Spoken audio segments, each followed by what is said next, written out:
Transparency, the longest-running talk show on cable television, continues to be of service for the information needs of the Negrense. Transparency, a no-holds-barred discussion of current and relevant events that are imbued with public interests.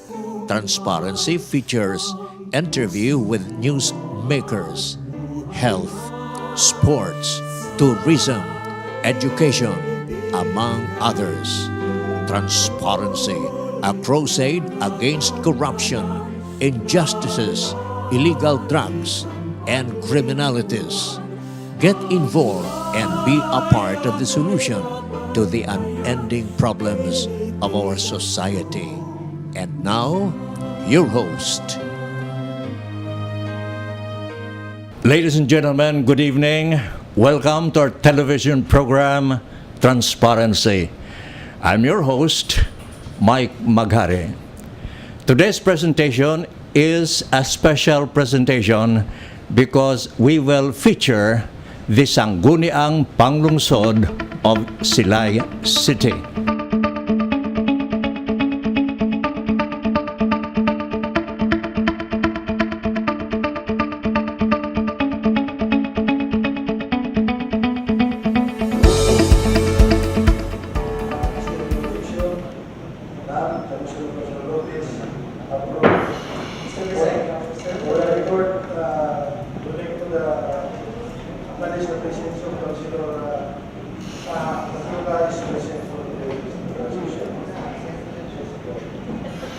Mr. Presiding Officer, is another letter request of the Barangay Barangay Bagti, requesting for a permit to hold today the fight activity on May 6 and 7 at Hacienda Macamig 3, Barangay Bagti, in connection with our annual fiesta celebration.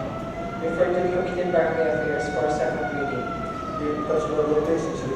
I move that we pass a resolution appropriate to the request of the Barangay o Barangay Bagti requesting for permit to hold the tuloy fighting activity on May 6 to 7, 2017 at Hacienda Macamig 3, Barangay Bagti, connection with the Fiesta celebration, provided that cleanliness and orderliness shall be maintained by the barangay and promoters concerned in the said venue after the conduct of the said activity.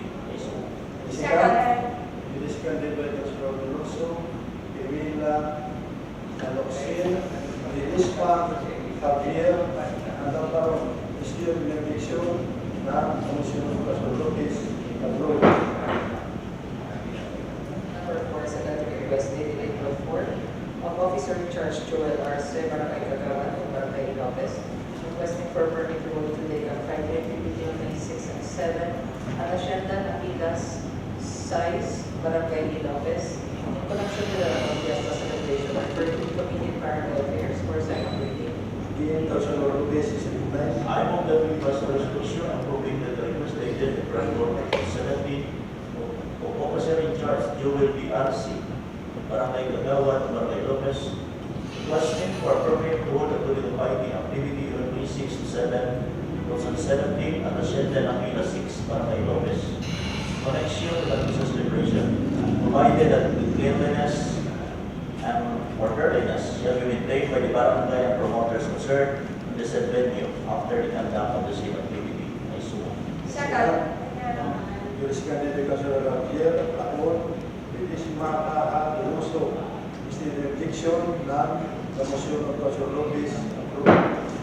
Number 5 now is a letter request dated April 4, Punong Barangay Joel Bernardo, Barangay 5, requesting for a permit to hold today a fighting activity on May 6 and 7 at Punong Mahinangpan, Barangay 5, in connection with the annual fiesta celebration, still referred to the Committee on Barangay Affairs for a second reading. Again, Dr. Lopez is recognized. I move that we pass a resolution approving the request dated April 4, 2017 of Punong Barangay Joel Bernardo, Barangay 5, requesting for permit to the fighting activity on May 6 to 7, 2017 at Purok Mahinangpan, Barangay 5, connection with the Fiesta celebration, provided that the cleanliness and orderliness shall be maintained by the barangay and promoters concerned in the said venue after the conduct of the said activity. Second. Discarded by Dr. Russo, Emila, Javier, Lilispa, na Mr. Benediction na Komisyon resolution of Dr. Lopez approved. Number 6, Mr. Presiding Officer, is the first endorsement dated April 4 of the acting city mayor, Attorney Ryan Montoro, requesting for the passage of a resolution granting his owner authority to approve the request of the Philippine Red Cross Negros Occidental, Bacolod City Chapter for the free use of the old hospital building in Barangay Patat on May 11 to 20 relative to the 11th Red Cross Youth Provincial Summer Camp in 2017. Referred to the Committee on Finance for second reading. What is the pleasure of Councilor Silis? Thank you, Mr. Chair. But before I move my motion, I'd like to inform this council that I think you have heard the fire truck and it went away going to Vista Alegre. It's just a mere grass fire. So I hope that it will be under control. Noted, Councilor Silis. Thank you, Mr. Chair. I move to pass a resolution. The first endorsement dated April 4, 2017 of the acting city mayor, Attorney Ryan Montoro, requesting for the passage of a resolution granting his honor and authority to approve the request of the Philippine Red Cross Negros Occidental, Bacolod City Chapter for the free use. Councilor Silis, you have submitted a committee report regarding to this. Mr. Chair, ever since I do not submit a committee report in the approval of such public use of our facilities, Mr. Chair, because I cannot directly go to whoever the one is requesting and ask why. I think it's understandable, Mr. Chair, even if we do not submit a committee report regarding this matter. And this council has already been informed regarding that. So what is the opinion of the Party Councilor Garay? Thank you, Mr. Chair. For example, in the gym, it's so expensive. So the challenge, I think, is for us to look and reflect and study harder the revenue issue of this particular concern.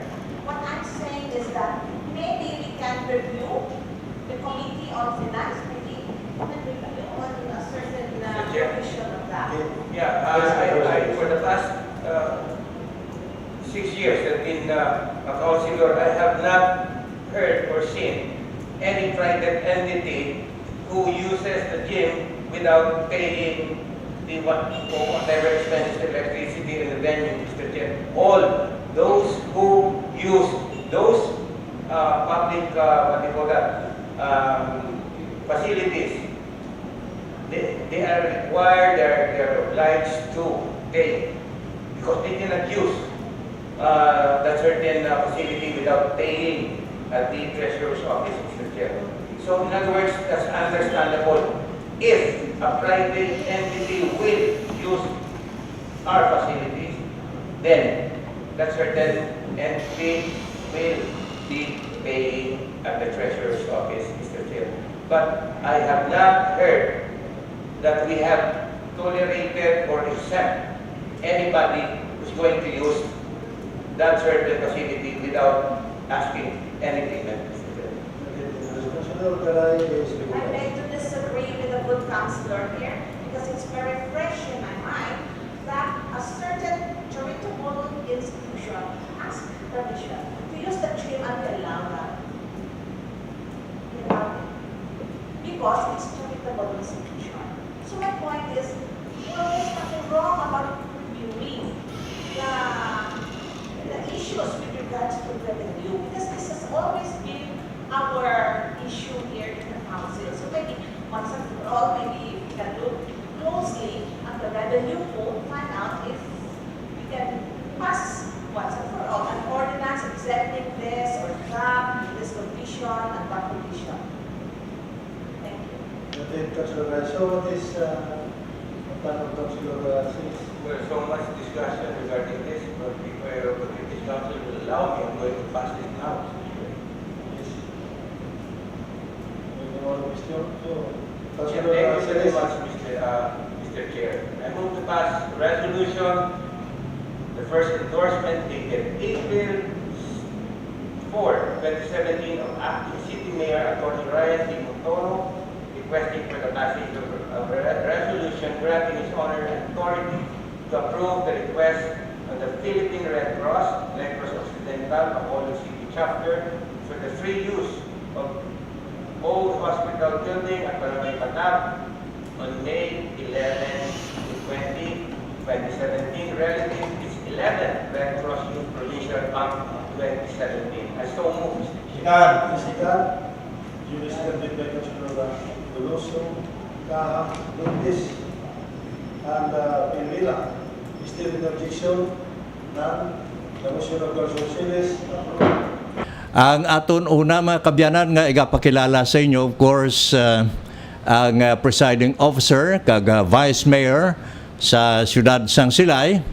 Ini siya mga kabyanan, masyado ka-impressive ang iyang performance as a public servant. Wa ini siya kaagi pierde sang iya sinipagpapili, nagsugod ini siya bilang kagawad sa siyudad sang Silay. Sang uli nangin barangay chairman, nangin ABC president, nangin number 1 na konsihal, kag karon amo ang aton vice mayor sa siyudad sang Silay. He is of course a graduate of the Bachelor of Science in Public Administration sa Mandawi College, Cebu City. And of course, he is happily married to Memia M. Gallego. I'm proud to present to you on Transparency, Honorable Vice Mayor, of course, Judith Gallego. Judith, welcome sa Transparency. Thank you, sir. Okay.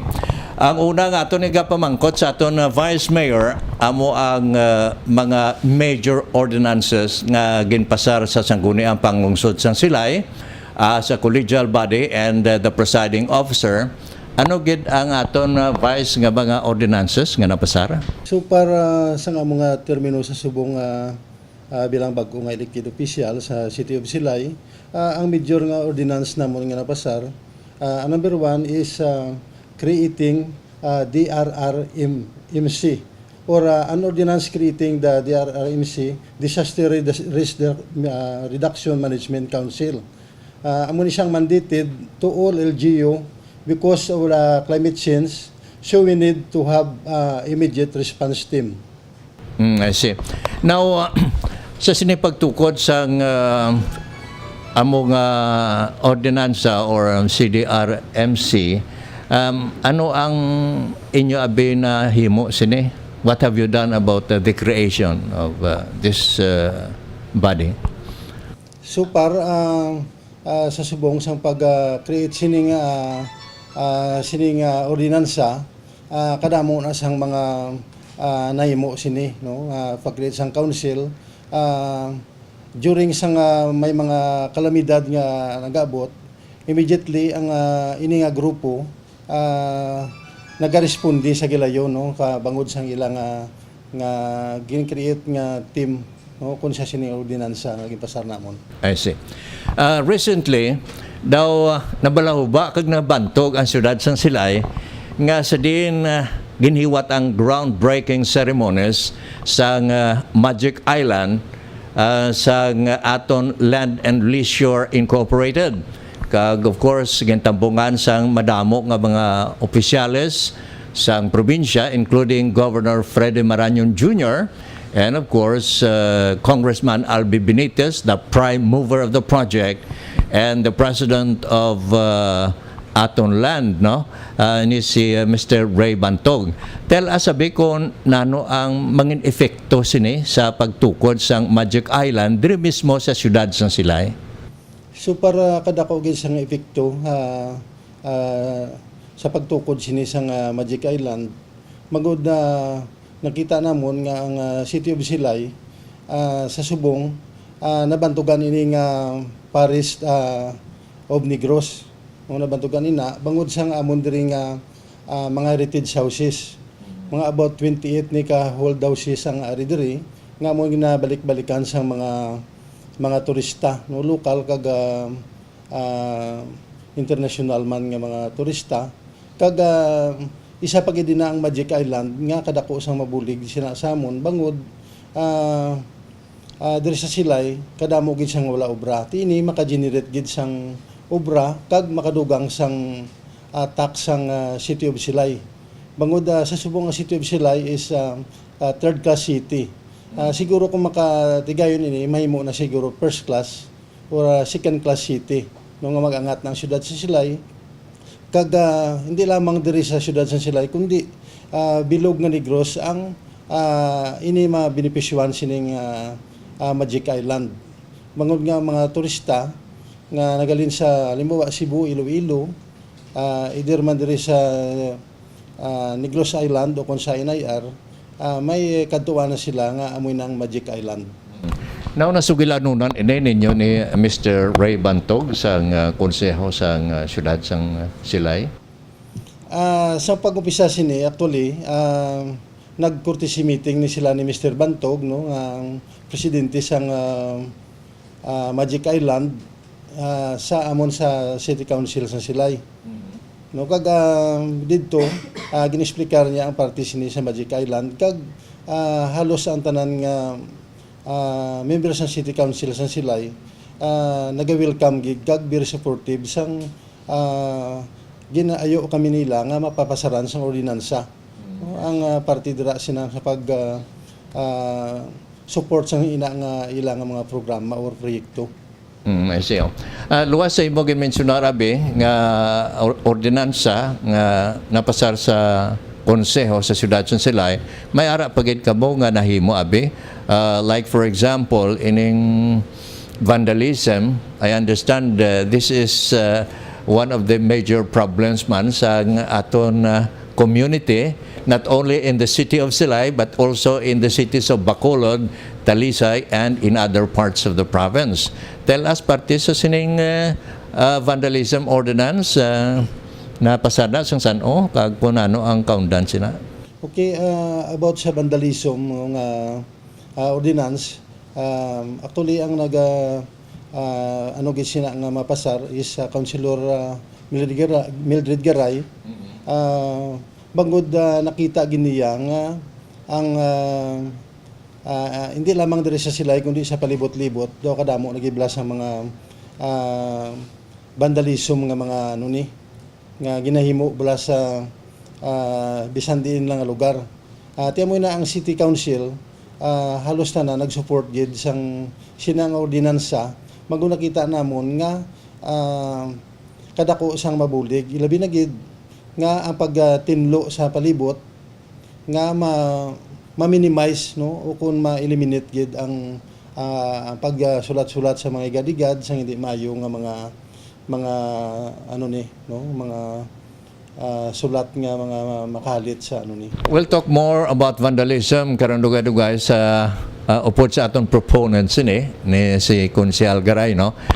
Pero luyag man naton may baluan diri sa siyudad sang Silay. I'm just curious sa mga projects ni Congressman Albi Benitez no. Tell us more about sang mga projects nga iya ginimplementar abi. Actually kami diri sa siyudad sang Silay dako gid ang amon nga pasalamatan sa mga project ni Congressman no Albi Benitez bangod nakita namon nga dako gid ang mabulig sa pumuluyo hindi lamang sa Silay noon no kundi dala sa pangkabilugan. Ang number one amoy ning mga road concreting nga sang una ang mga dalan nga pakadto sa mga nabukid nga area halos lubak-lubak kun agyan no.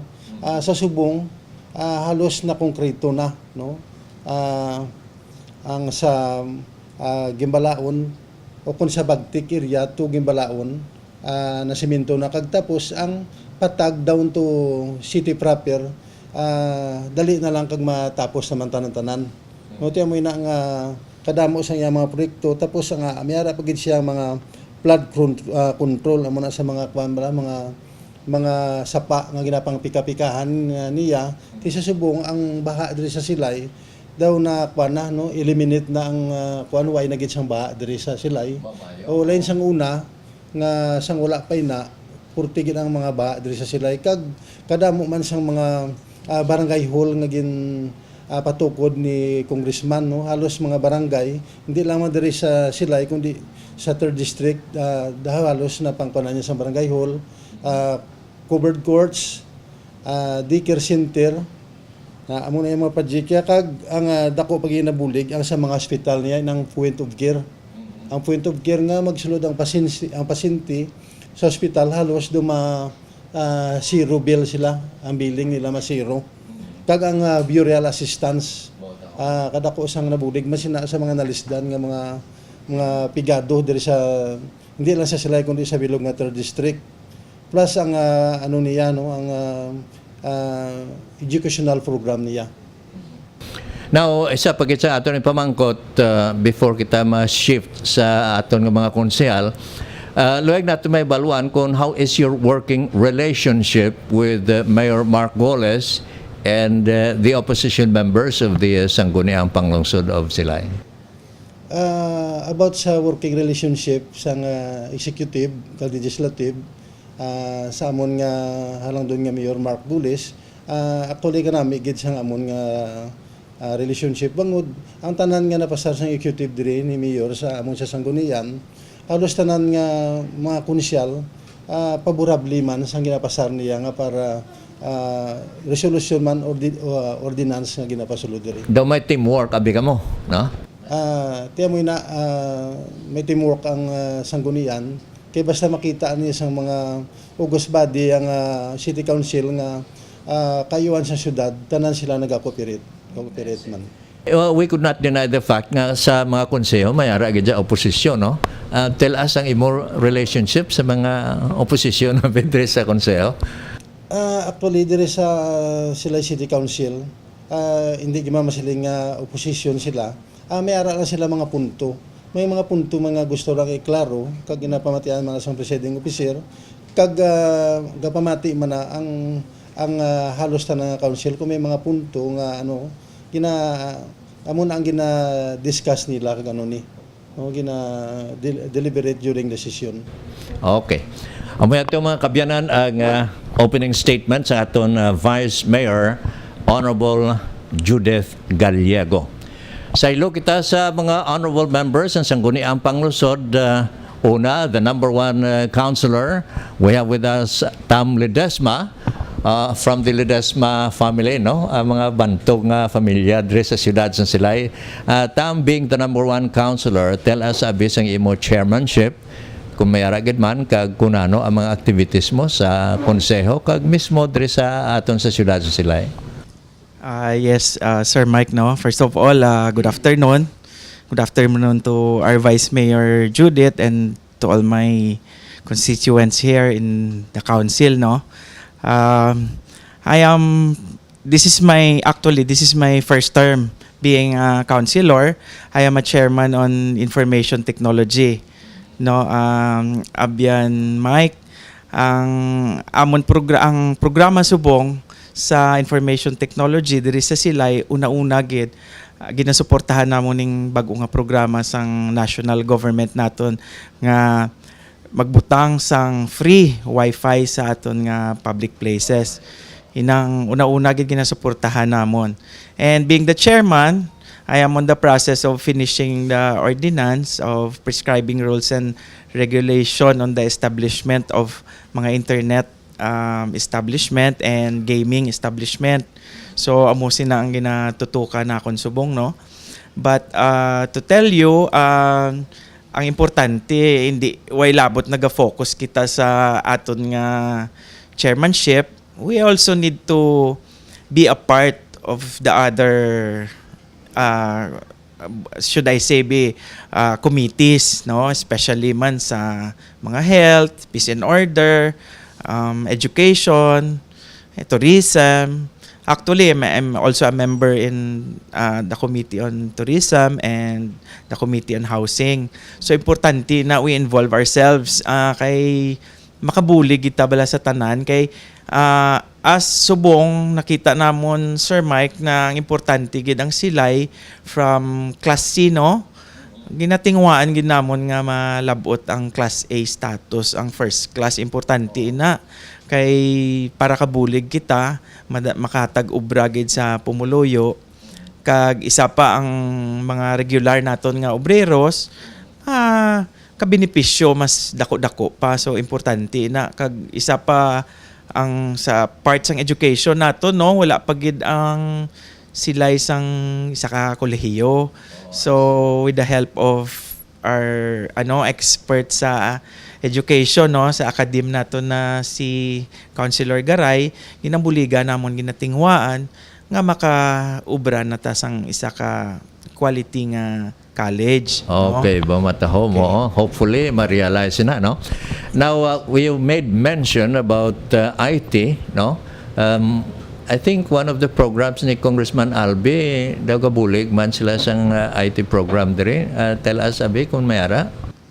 Yes, Sir Mike. As of now, ang IT program ni Congressman Albi is still inline niya pa sa national program sang Department of Information and Communication Technology. So ginahulat pa namon ang exact details kay makaabot na di sa amon tun-an gina namon to be in line with Congressman Albi's also na program sa IT. Before you were elected as the number one counselor, what was your profession? I mean, Yes, you Sir are a Mike, businessman? Or? No, I am a professional architect for 22 years already. I see. I finished my studies in University of Santo Tomas, and I'm here right now to help my family here sa business na subdivision. We have housing business and the farm also. So that's why I'm here also. But I'm still doing my profession religiously so I can also feed my family. Of course. Okay, there you are mga kabyanan, si number one counselor Tam Ledesma. Masaylo kita sa number 3 lang ng konsyal, si Councilor Mildred Garay, no? Formerly an educator. So, luwag na ito may baluan kung ano ang iya sini chairmanship, kag kung ano ang iya sini nga mga concerns diri sa siyudad sang Silay, Councilor. Maayo nga hapon na Mike, kag sa nagkatanaw sang imo nga programa, maayo man nga hapon. Ginakalipay ko gid sining opportunity nga maka-share sa akon mga insights, experience ko being a new termer sa politika. Daw excited gid ako mag-share sa akon nga mga pag-o nga mga experiences. Kay man 45 years ako sa DepEd, nag-retire ako 3 years ago, mag 4 years as Regional Director of DepEd Region 6.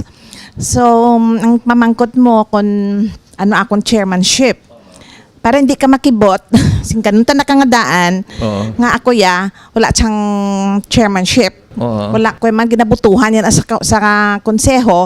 Kami, tatlo kami, minority. So, siyempre, ang majority, ang nag-decide. So, ako subong, ang akong gwa daw joker. Now, kayo na, mentionan ni Vice Mayor Gallego, yung parte sa vandalism ordinance. I understand you are the proponent, no?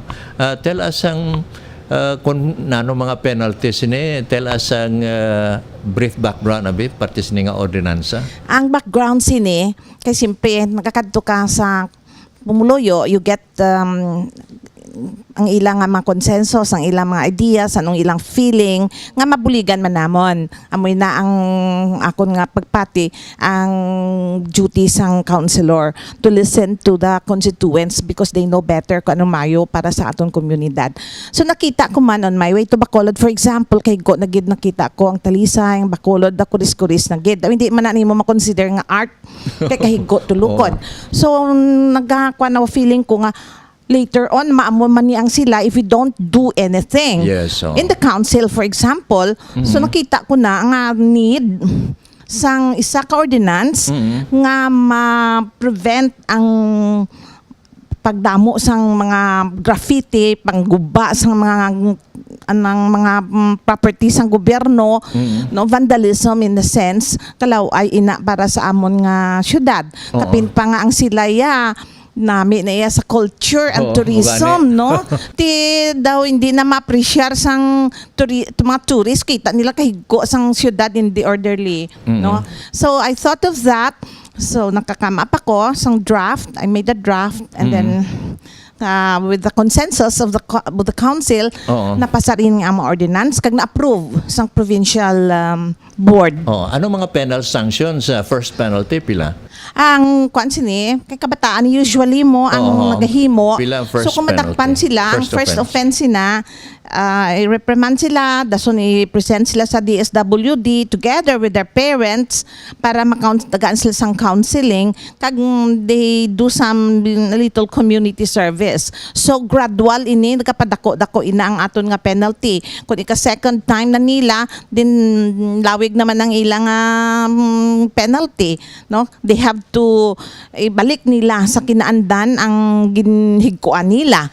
Mo ina dason, may isa kami dira, kay many times nagasiling ang mga tao, wala man nagyapon ngipon, no? Kalabanan sa ginahimo ninyo nga ordinance wala ngipon. Oh, okay. So ang ginbutang namon dira, catch a violator reward.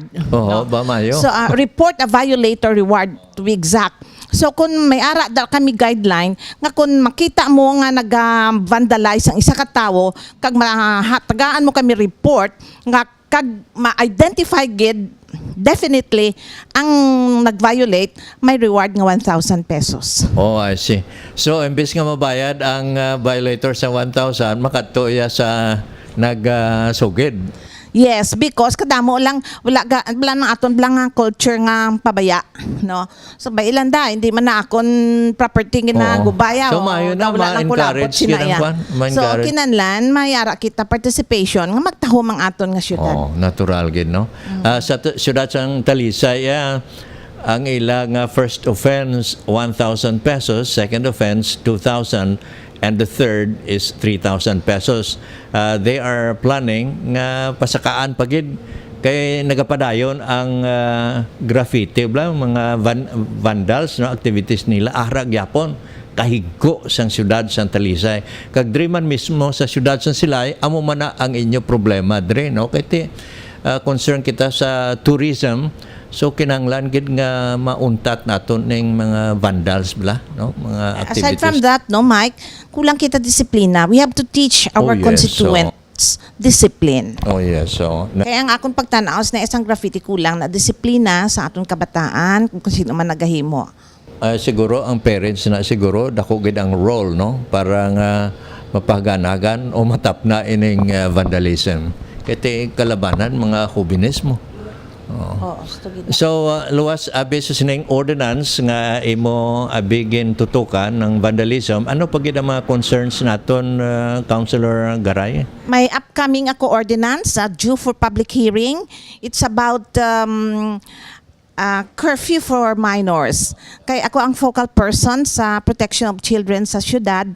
So, ang akong subong projects along that line. So, may ara kami na schedule na for public hearing. In other words, naka-first reading na kami naka-committee hearing na.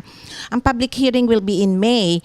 So, ini siya ang curfew for minors. Nagsabat ini sa kabalo, kabati kaman siguro sa reported issue nga ang Silay amo ang may pinakadamo nga incidents ang HIV kag STD, no? So ini ang ginkuha ko nga mga opinion sa mga constituents ko, it's because kalabanan sa mga young ones naton naga-roam around sa city, daw pinabayaan na lang even after 10 o'clock in the evening, daw wala na sila na sa pupo sang ilang mga parents. So mga kabyanan katahom sa mga hilikoton gali, mga programs ni Councilor Garay, especially sa mga street children, no? Mga kabataan na bikag, of course, ning vandalism. Sa ilo kita sa isaman ka konsyal, another lady councilor, in the person of Demetria Aplaon, no? Tell us about sang imo abing may mga ordinansa ka nga napasar o kon ano mga concerns mo sa siyudad sa Silay. Tell the people of Silay and our viewers. Actually, Sir Mike, ang ako niya committee, Transportation, Communication, and Energy. So, ara ako sa motorized tricycle operator permit. So, every Thursday, may gara kami hearing para sa renewal sang unit, renewal sang ownership, and renewal sang unit. I see, ho. So, ano mga problem sabi nga mo nakita sa sining transportation sector, abe? Kaya ang iban, kung kaysa wa isang suga, no? Hindi matatapan sa mga traffic enforcer, mga kapulisan naton. So, anong mga suggestions mo, abe? Actually, sa nagligad nga mga 2 weeks ago, nag-meeting kami kay Attorney Harder. Damo ko concern, kay nakita ko man nga, siyempre ang siyudad ng Silay, center ng tourism, sir. So nakita ko nga nag-drive sa tricycle, kisaan nagkakamisita lang. And then naga-chinelas. And of course, nga nag-drive sa tricycle, nga nag-texting sila gamit cellphone. Usually sa highway ka. Siyempre danger man, damo nagareklamo sa ako na muna. So, open up ko na sa kay attorney kung pwede namon madugangan ang ordinansa dira sa iya ka MTOP. So, isa pa gid nga nakita ko, ang traffic. So far gid, kaya ang mga tricycle mismo nga driver, wala man nagapalo sa instruction. Tigin istorya man na namon sang council. Hindi lang ako ya ang committee ko ang transportation. Of course, gusto ko man nga ang mga kaupdanan ko mag-involve man para nga isa kami tanan. Actually, hindi ko ya kaupod ni Mayor Mark. Pero nakita ko man ang iya pagdala sang syudad sang Silay kag ni Vice Mayor nga nami man. So gaupod ko ya kung ano ang para sa syudad sang Silay. Ako gali si Demetria Demis di Kulongon Aplao, no. Before ko ya barangay Kagawad. Nag-start kami, pareho kami ni Vice Gallego, nag-start ko Kagawad 1994. So, nakita ko man nga kinahanglanon gid man ko sang akon nga barangay. So, I ran at punong barangay sang 2013. I then, nagun ko.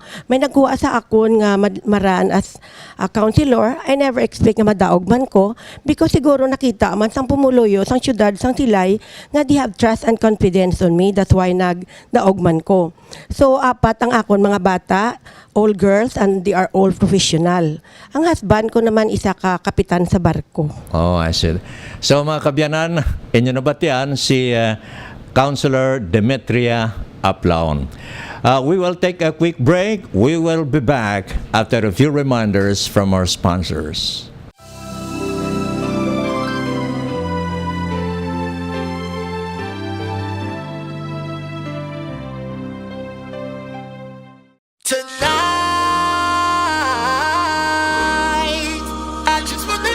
We are inviting everyone to come and watch the following upcoming free celebrity shows at Casino Filipino Bacolod El Fisher Hotel. Arju Atayde live on April 22, 2017, Saturday. Show starts at 9 p.m. at Casino Filipino Bacolod Entertainment Area, El Fisher Hotel. Admission is free. We are inviting everyone to come and join the following upcoming events at Casino Filipino Bacolod El Fisher Hotel.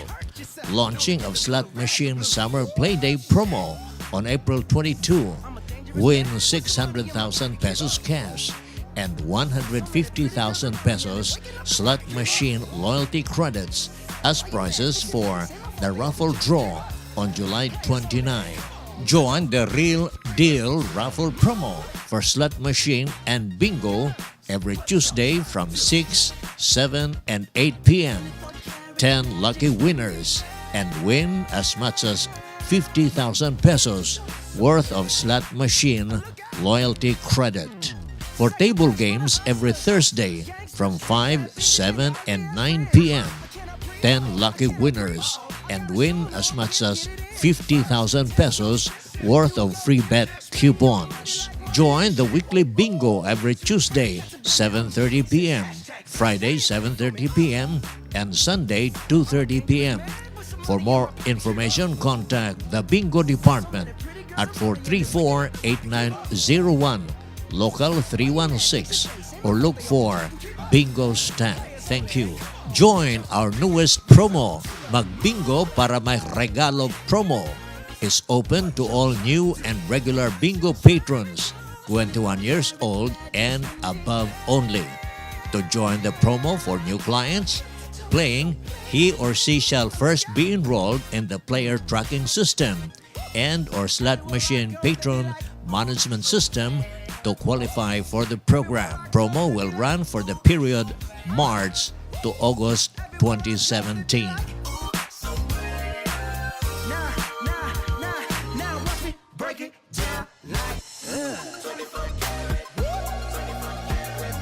What's that sound?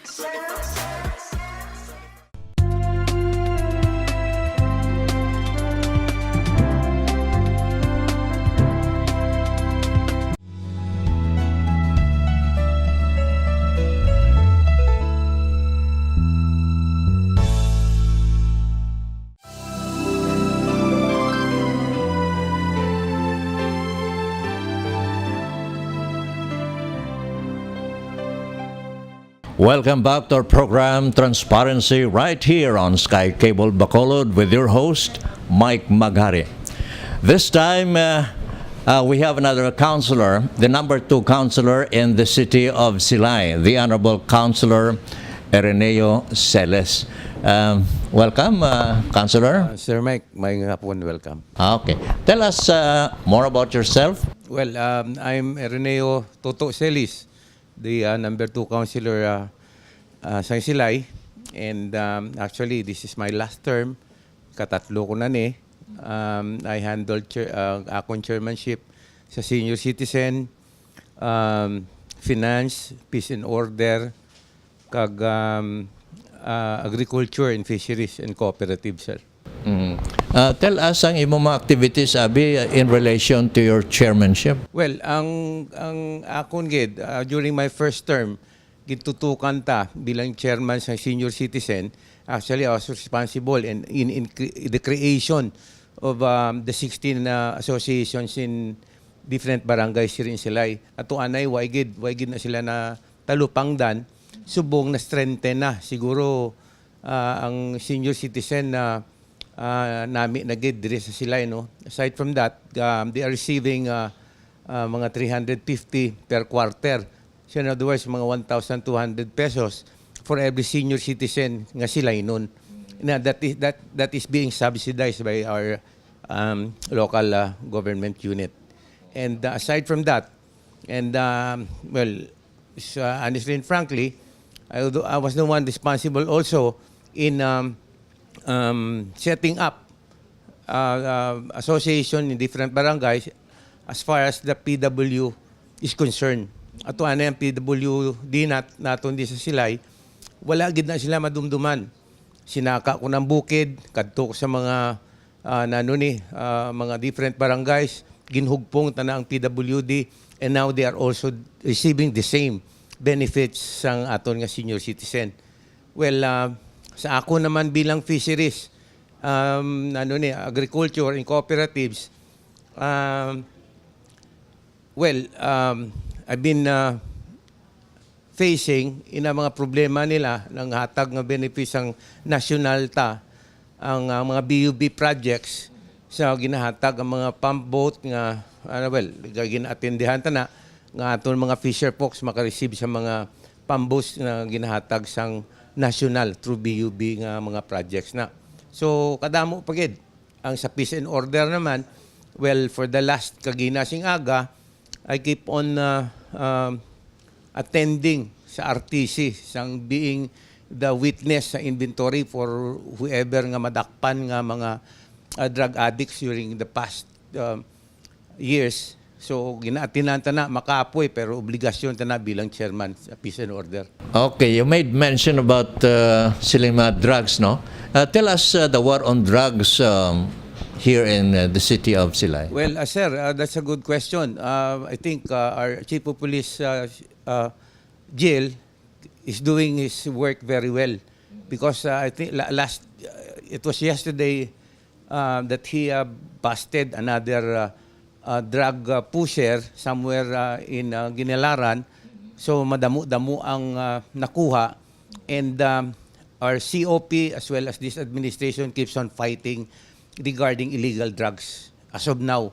So we are so vigilant regarding that matter. Pero pinatyanaya sa mga drug pushers or drug users. So far, wala pa man di. Ang amo niya, as much as possible, we handle it with the proper documentation, legalidad, aratanan. Hindi kami basta-basta lusob lang, wala sing papeles. Kay kabalo ka naman, Sir Mike, nga biltadahan kanila, imo pasala. Oo. So, drug surrenderes, damo, yeah. Damo sang Operation Tukhang during the pagkandak gidna. So napuno ang civic center sang surrenderies sang Tukhang na.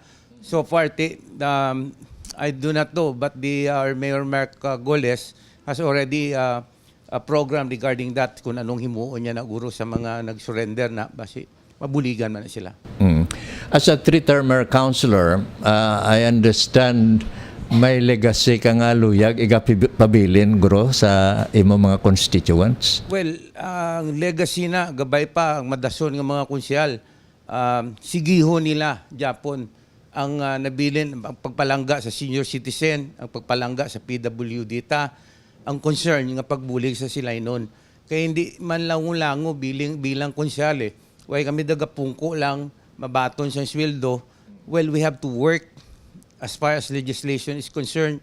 We have to attend to the needs of our constituents. Hindi lang ang nasakupan mo, ang imo barangay, but tanan may responsibilidad kami nga dapat himuon nga bilang konsyal. So amo lang na gabay pa kundi ako konsyal, damo man da mabulos nga mas maayo pagid kag mapisan. Sir Mike. Okay.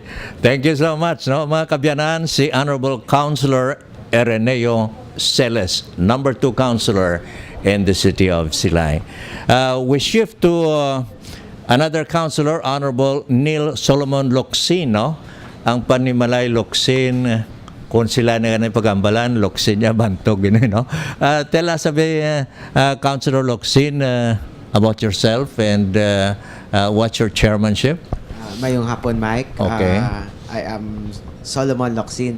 Pero people call here sa Silay, natawag lang ko nila Solo. Solo. Solo lang. Solo again? As of now, Solo pa. Okay. Pero Mike, mayong hapon sa inyo kay Vice, Mayor Judith, kag sa mga upod ko nga konsehal. Ang chairmanship ko sa Sanggunian is Tourism and Business and Investment.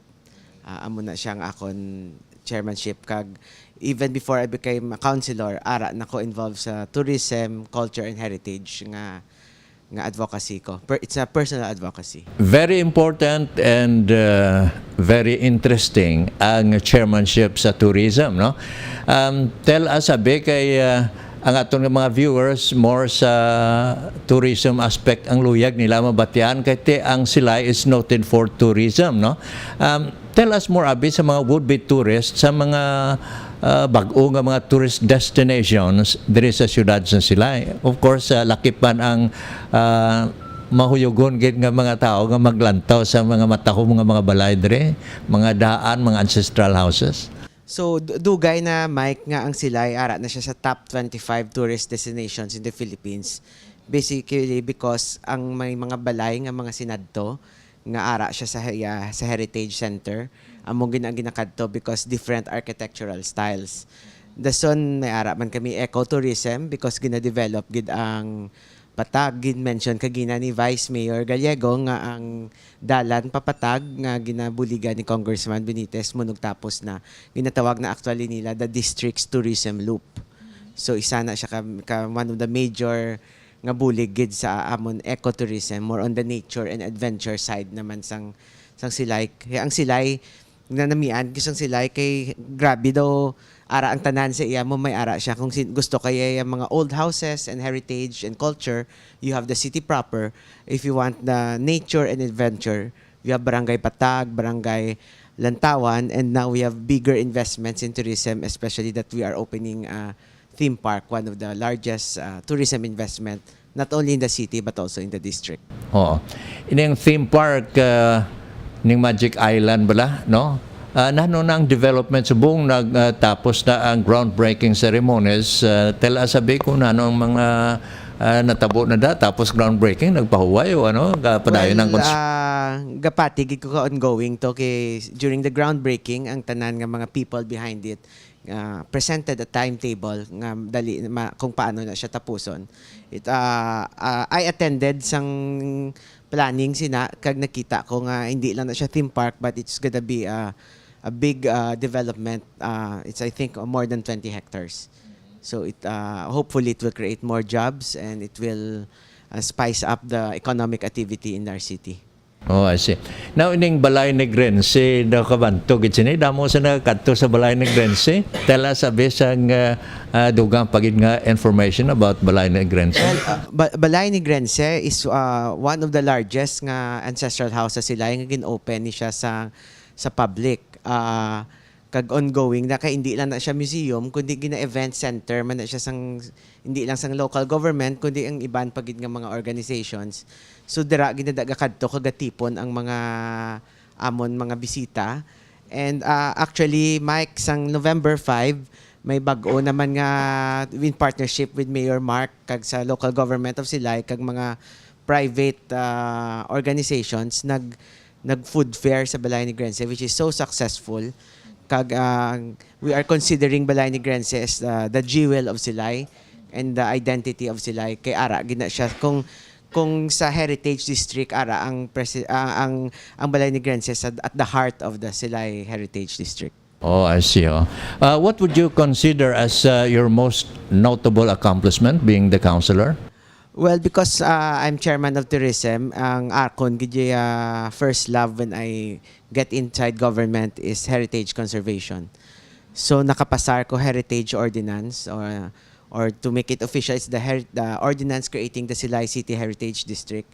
Kag proud gid kong ginakopya na sang iban nga local government kay ang benefits sa ancestral homeowners kag sa mga tao especially ara sa heritage district ma-maximize gid bala nga maskin hindi mo imo gubuon ng imo balay nga daan, it gives you investment opportunities. And ang bottom line gid sa ana nga ordinance is the houses in the Silay Heritage District will be protected kay gapati ko nga ang naglitgad ang history sang Silay is very important in moving forward kay amo nang gahatag sa mga kabataan especially the younger generations confidence, and though they are very proud and may cultural identity sa sa Silay. So it helps the total well-being sa isa ka taga Silay. We just finished passing the tourism code. Amo naman na siyang regulation sa mga tourism establishments kay makabulig man sa marketing and promotion.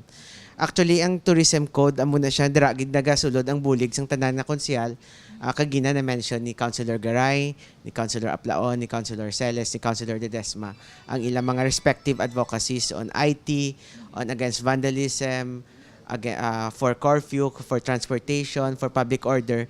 Tanani sila gabulig gid sa tourism climate sang Silay kay importante gid na. So amo na siya nga may tourism code kami nga ga-govern man sa amon tourism industry. Okay, thank you so much, no? Thank you, Mike. Mga kabyanan, amoy ato si Honorable Councilor Neil Solomon Locsin, no? Isa man sa nga mapisa na konsyal nga mo siya ang chairman sa Committee on Tourism. We will take a quick break, no? Dali lang gid. Magabalik kita karon dugay-dugay after a few reminders from our sponsors. We will be back in a moment.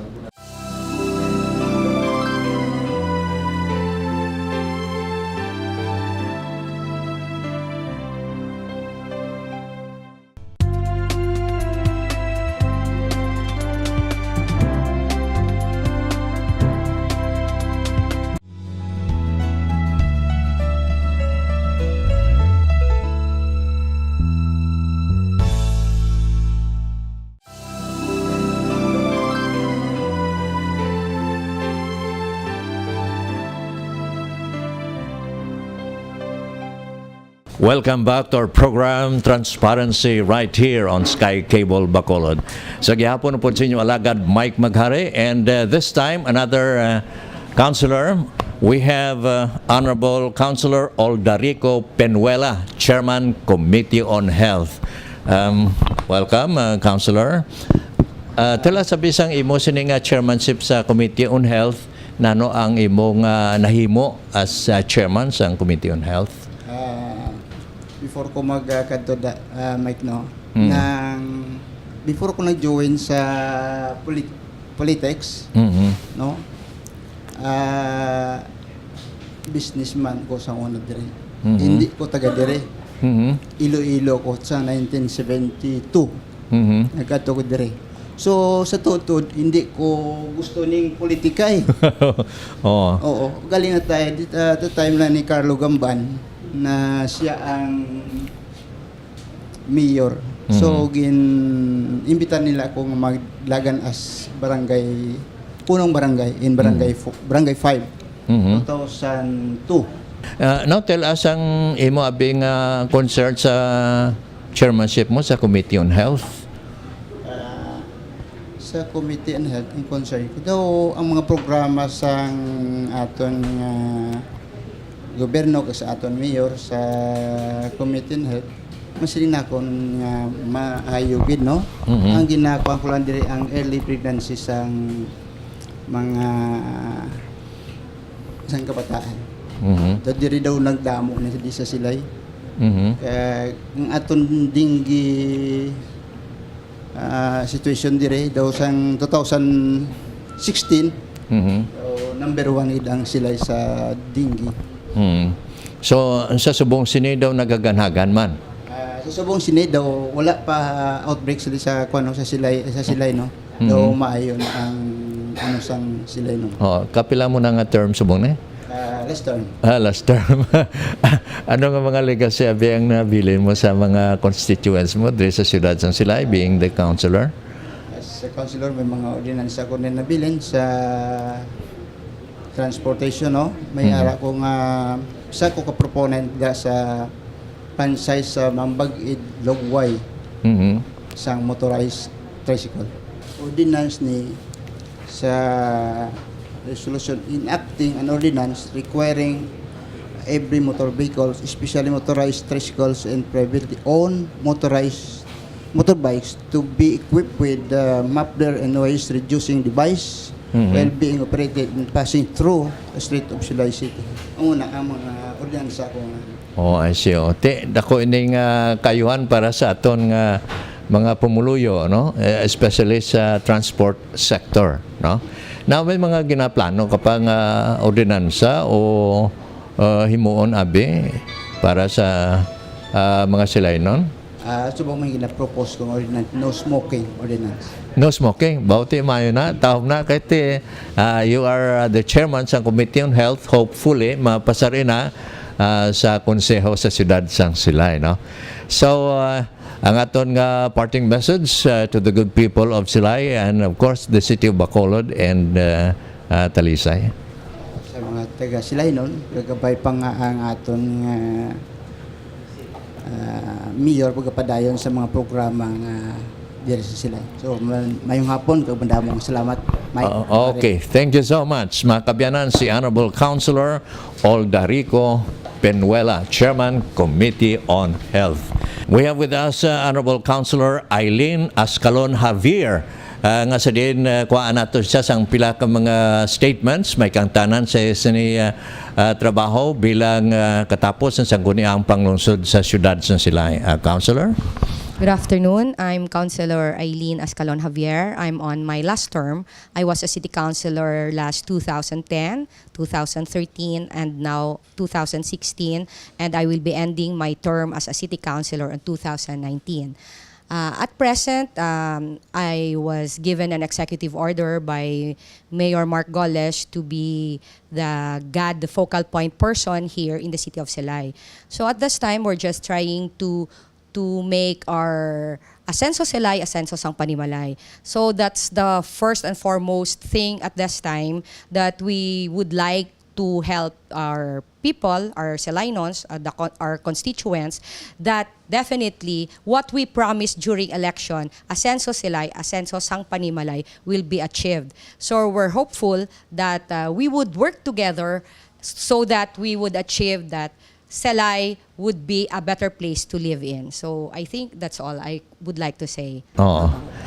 Bilang last termer, tela sabi sang aton mga major accomplishments, if there are any, kag kunano apagid ang mga plans ta for the coming months.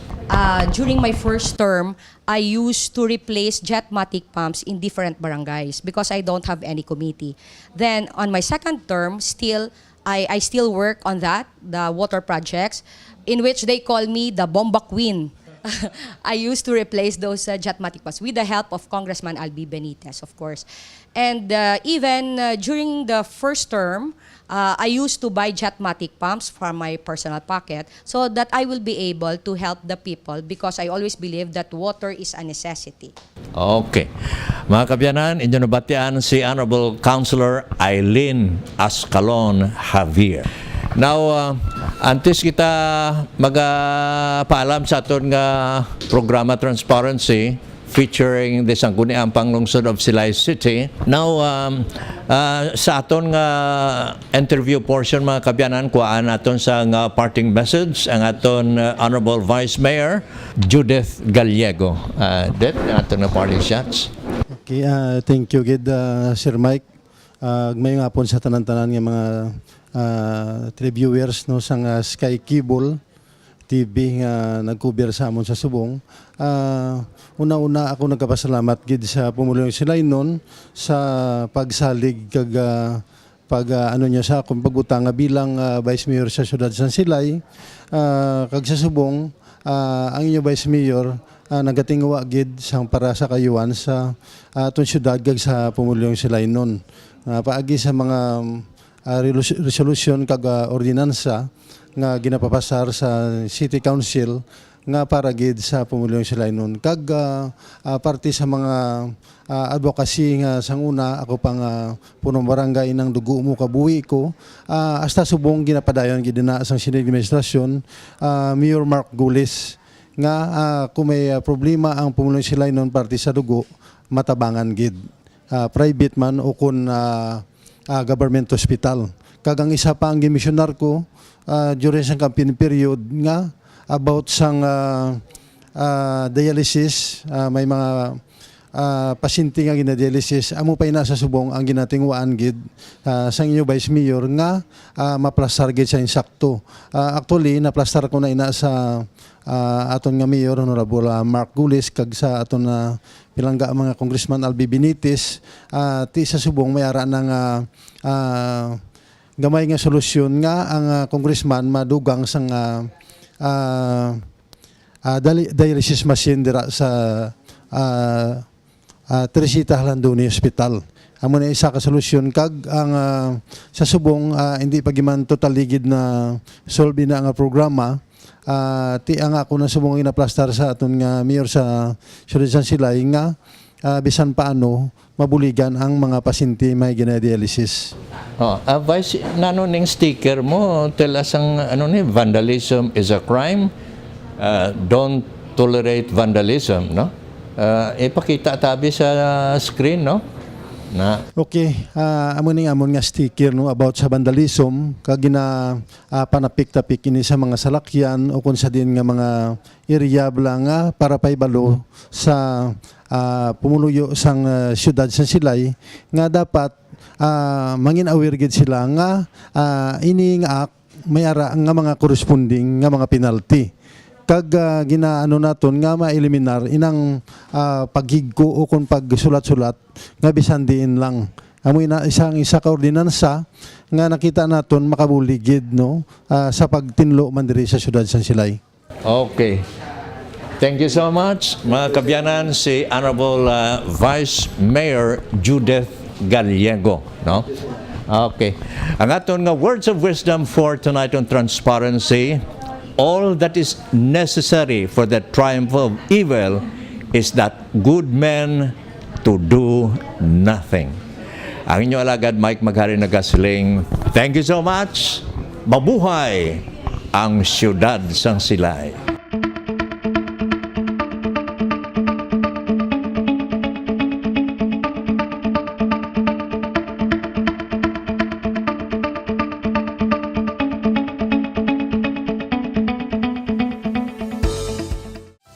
You have just viewed Transparency right here on Sky Cable Bacolod.